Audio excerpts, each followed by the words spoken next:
everyone, welcome back to a new episode in a new season of What a K-Drama. I'm your host, Kathleen. My name is Ilse. And we're back with new topics, a lot of more drama recommendations. Today's topic we're going to talk about Netflix, is it a Netflix drama? Yes, Netflix original.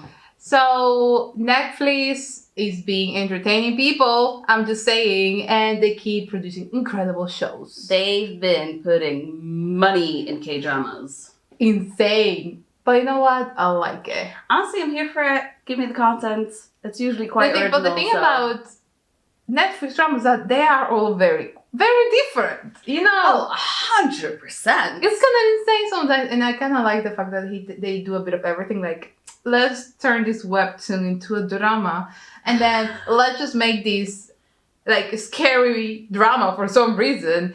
All they just get interesting, and our drama today follows the interesting kind of plot. Oh, very much so.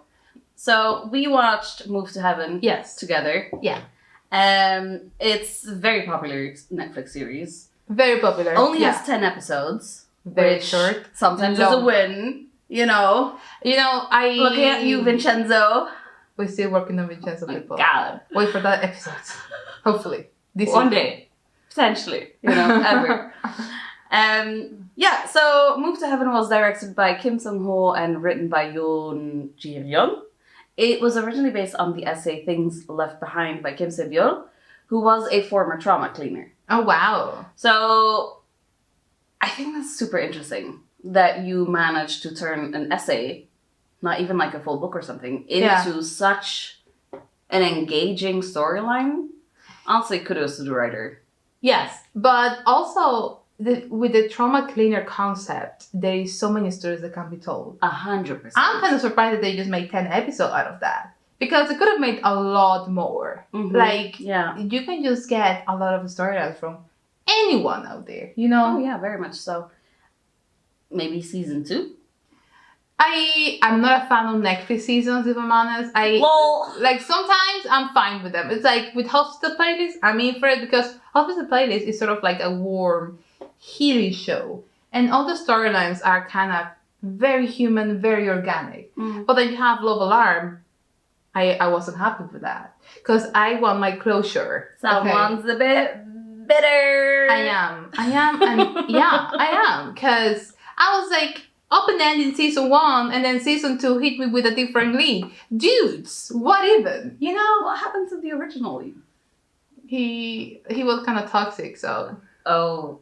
I don't care, okay? I just wanted them to be together, spoiler alert. I care a little. But anyway, let's go back to Move to Heaven, because there is a lot to talk about with the drama. So, based off of the essay, Yeah. It's about a trauma cleaning company. Yes. But it's a bit more involved than that.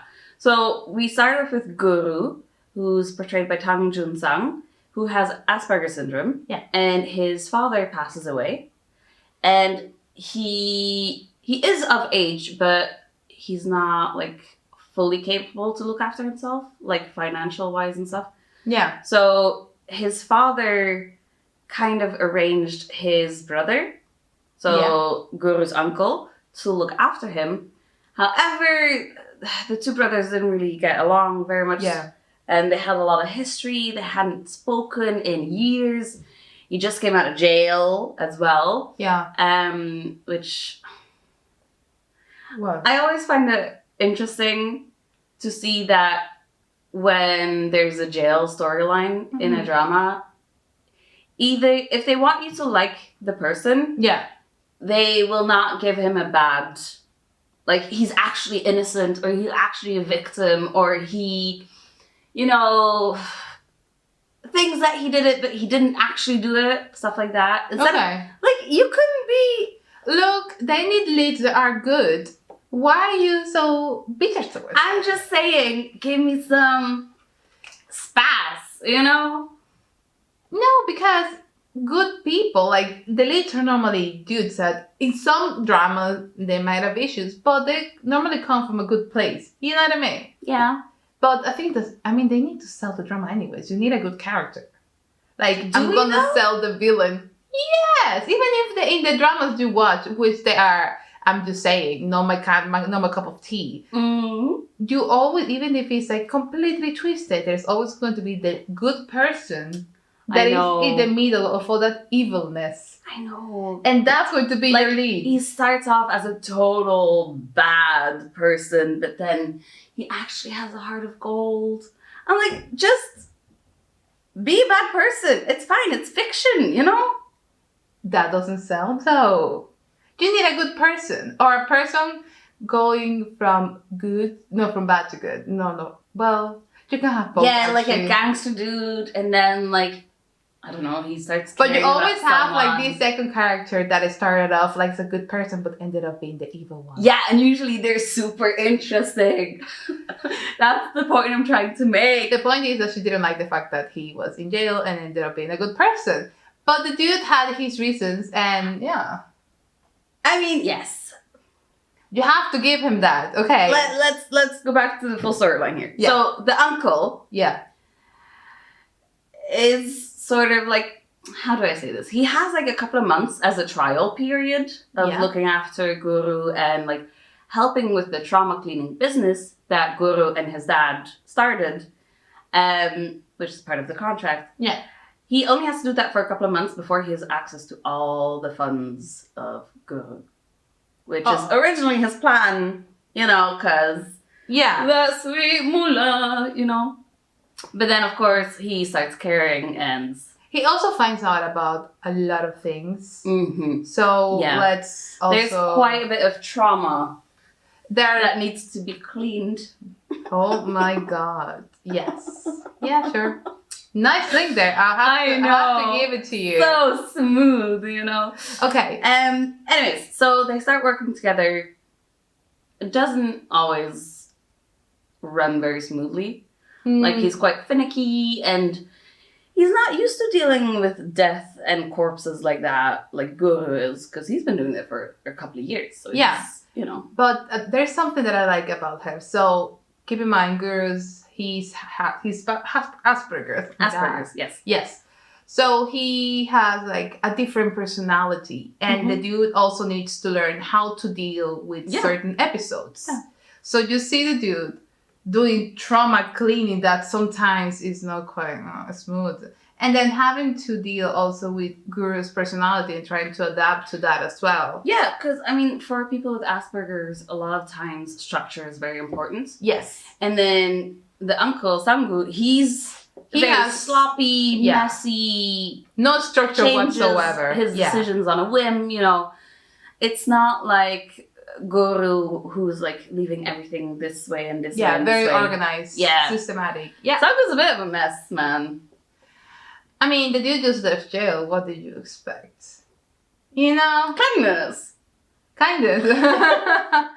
Well, let's talk about Move to Heaven, every single plot within the drama. Yeah. So we have the Guru and Samgu trying to get along plot, and Samgu has a whole lot of baggage as well from even before he went to jail. Yeah. Which is interesting, and I kind of wish that they had gone a bit more in depth with that. Especially that the woman who was running the whole illegal boxing ring. Yes. He's making money by going to now illegal boxing that I rings, think you know? about it, if you take that, and if I were an Netflix executive, I would make a second season of that. Oh, 100%, because... Are we talking spoilers? You already gave a lot away. Okay, spoiler alerts! Oopsies. She gets away in the end. Like, she doesn't go to jail. She doesn't get arrested. And she's the one who's leading it, so... But she's smart because she's... I loved her character. She was kind of evil, but good. But it's like smart evil. You know? Yeah, but it's an evil that you don't completely dislike. You know? It's so suave, elegant. It's so well planned evil. It's not like a deranged serial killer or something. It's just she does all the bad things, like kidnapping Guru at one point to get some attention. She doesn't hurt him. It was a way to lure the dude, basically. I need more of her badassery, you know? You know, I love a good female badass. That's all I'm saying. Okay, fair enough. We need more of a character, please. Well, she had a lot. Like, you could see that personality. And I liked how she was manipulative at times. Oh, and so calculated as well. Yes. She was like, you know, you could do that, but come tonight and fight. It sounds so sensual. Sorry. So, yeah, that's one of the plot points. Yes. Sango and Guru's relationship as well. Yeah. There's the neighbor girl. Adorable. Who's in love with Guru and like helps. Is very much standing up for him as well. Yeah. Against the uncle because she does not trust him. Not one bit. I wouldn't trust. Understandable. Yeah, I wouldn't trust him either. I would be like, dude. Mm-hmm. She even follows him at night and plants like baby monitor. Yeah. In the living room. That's of some their house. commitment there. That's rather insane, but we kind of stand. Yeah, you know? She had like good intentions. She just wants girls' safety. And in fairness, I would have done the same. I would be like, he seems dangerous. He's kind of vulnerable. You planning to hurt my boy? You won't. Okay. Yeah. So what I found really interesting, apart from all of that, like we do have to talk about the Asperger. Yeah. Like Asperger's in general as well, because the portrayal of that was very well done in my opinion. And it's not very common in the K-drama world either. No, I wouldn't say so. So it wasn't just a side storyline, it was a full plot based on how he sees the world. Exactly. Basically. And how he, as a person with Asperger's, has to deal with grief and how that is very hard on him. Yeah. Because you have all this structure built into your world for years and then all of a sudden that's gone. Yes. Like that must be insanely hard. Very much, yeah. And also, I just love to see how everything was so different. And also the cinematography helped a lot with this. So, like how the uncle will see this particular scenario, Guru had completely different point of view. And he would just like tie the dots. And like with the CGI as well, like you mentioned, we could very much see like a glimpse of how Guru's mind works. Yeah. Which I thought was super interesting. And I have to say that opening scene with the manta ray and the aquarium, stunning. Yes. So beautiful. It kind of reminded me a bit, I don't know if you've watched this Netflix series called Atypical. No, I haven't. So the character, he also got Asperger's, and he actually has something, but instead of the manta ray is penguins. Right, I remember that. Actually, I saw a bit of it. Okay. Because you were watching it at one point.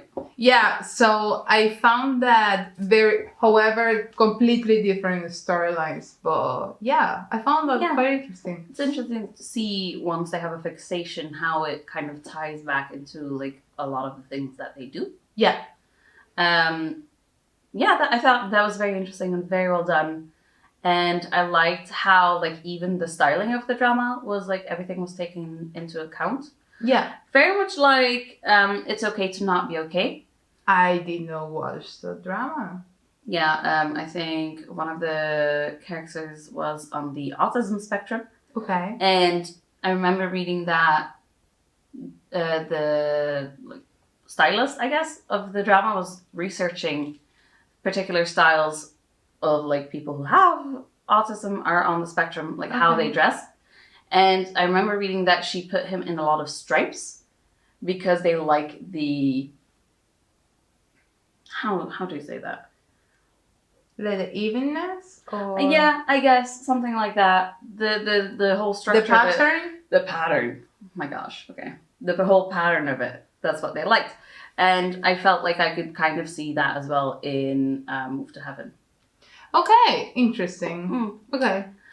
let's talk about the stories within the story with like all the trauma cleaning that they had to do. Okay. So they didn't have a new case every episode. Usually it was like 2 episodes per case. There are some cases that will end in just 1 episode, but other cases were rather complicated. Yeah, there were a lot more layers to it. Yeah. Which was interesting. Yeah. I think the first one was the factory worker. The factory worker, yes. Yeah. Yes, I remember. The young factory worker that had the accident. Yes. So basically trauma cleaning is a company that goes to take care of people's belongings. Yes. For example, the factory worker was living in this very small studio. Yeah. So it was the trauma cleaning business who had to go to that studio, put everything in boxes, remove the bedding, because he died in that room.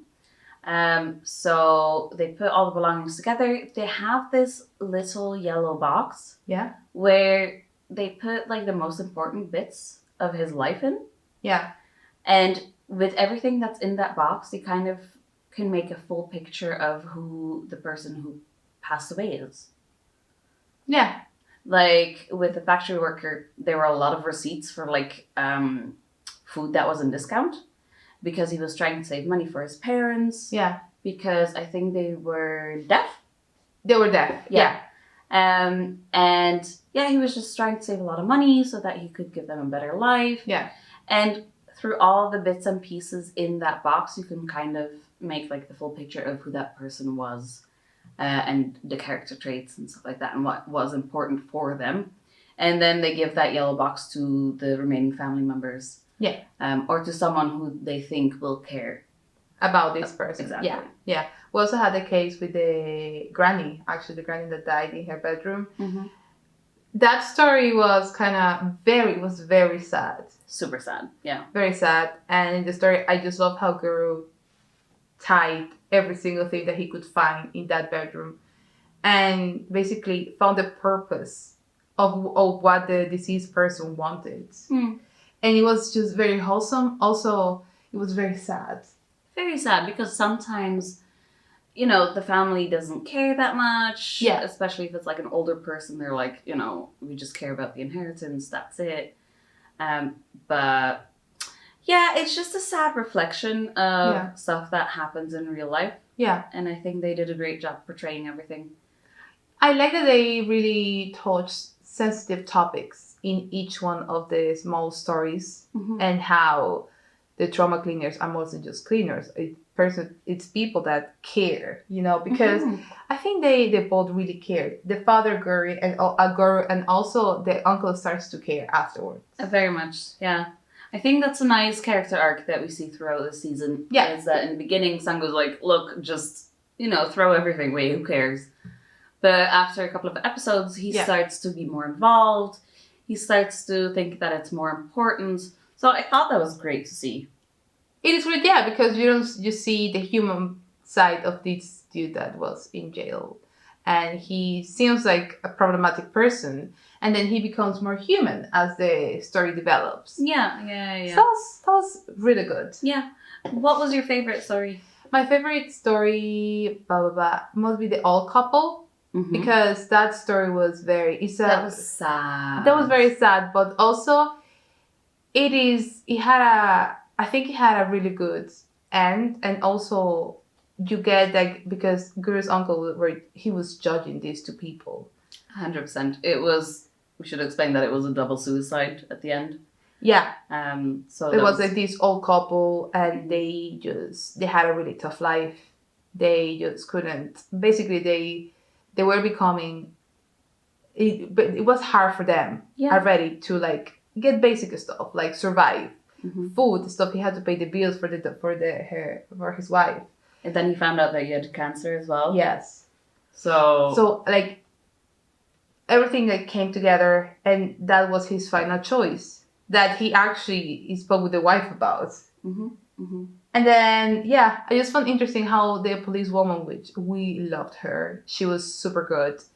She kind of understood the point where they were coming from, but Guru's uncle was like judging. But at the end, they found that he was basically taking care of plants that people will bin or whatever.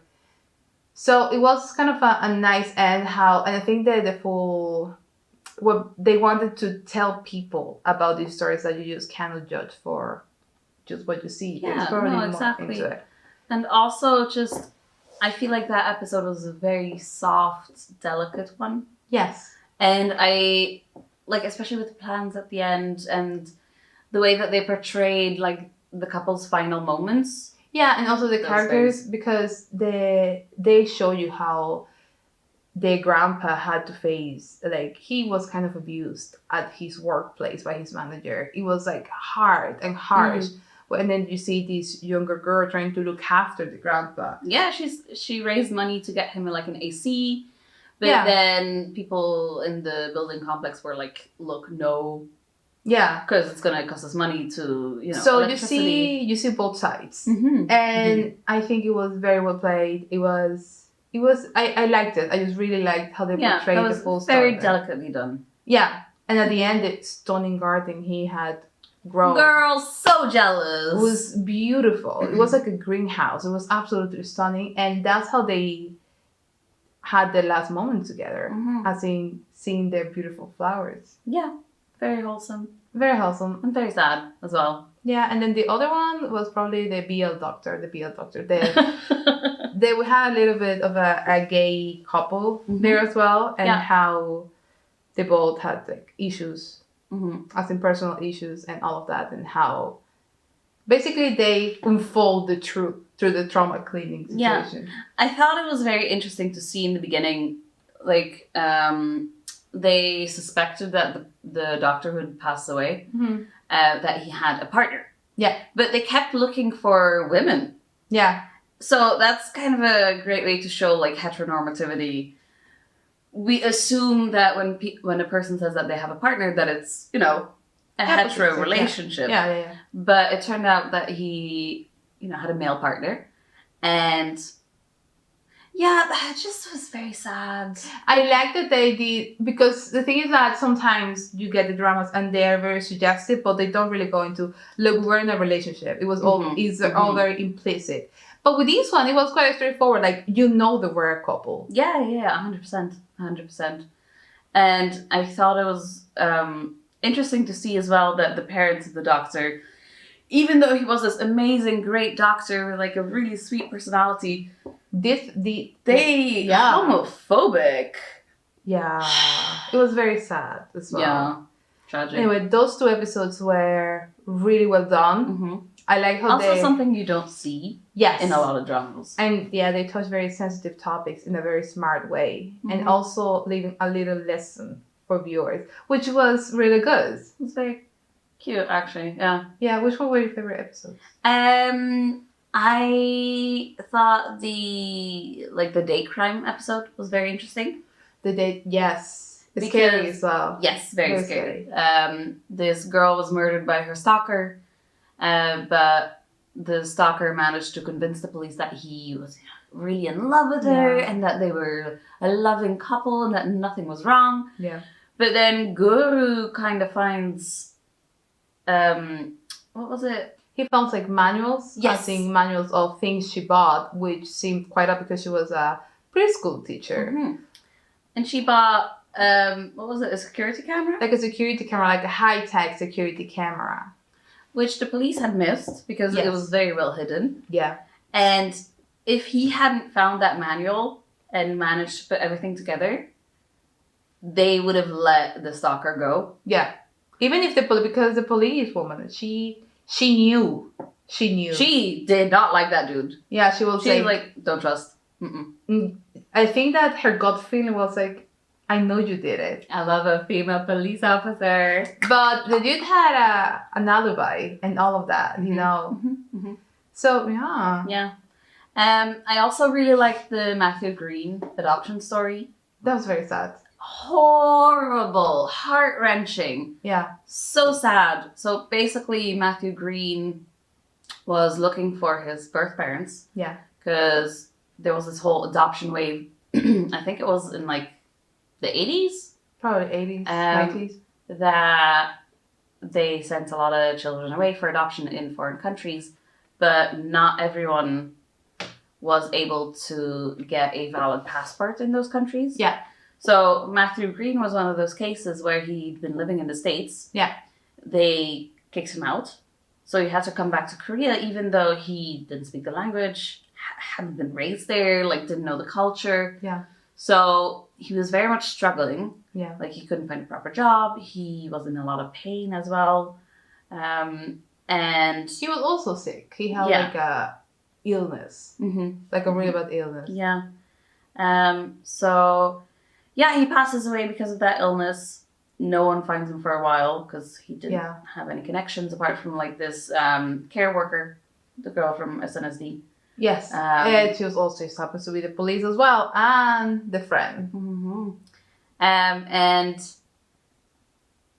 basically, Guru and Sangu try to find the birth parents. Yeah, it's kind of sad that at the end they don't find it.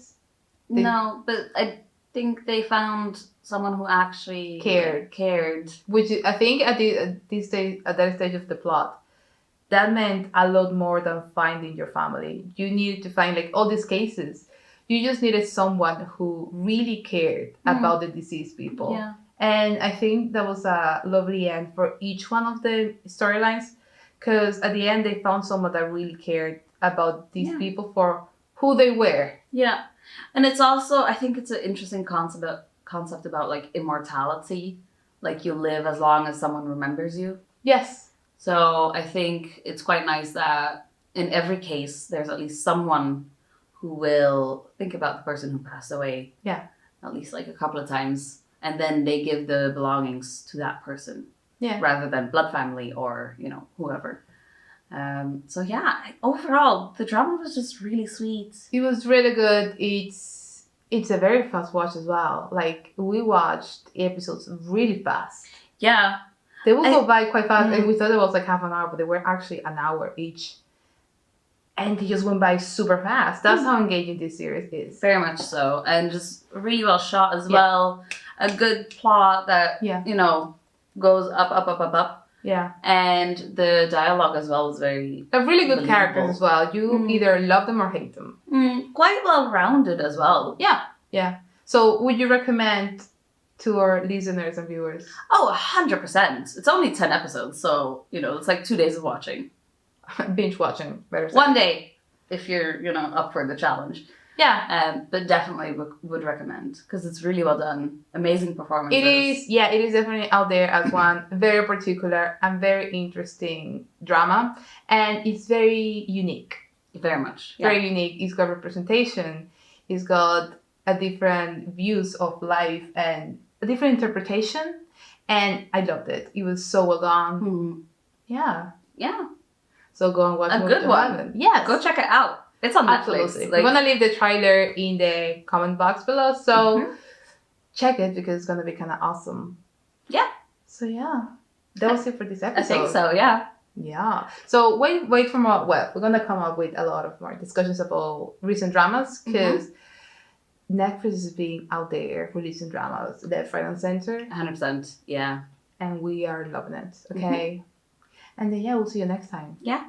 If you watched Move to Heaven, please let us know which was your favorite story. Yes. I think it will be interesting because I think some people will feel more related to certain stories. Oh, 100%. Yeah. Yeah. So let us know which was your favorite story. And remember to go to thecameo.com for the full review of Move to Heaven. We'll see you next time. Bye-bye.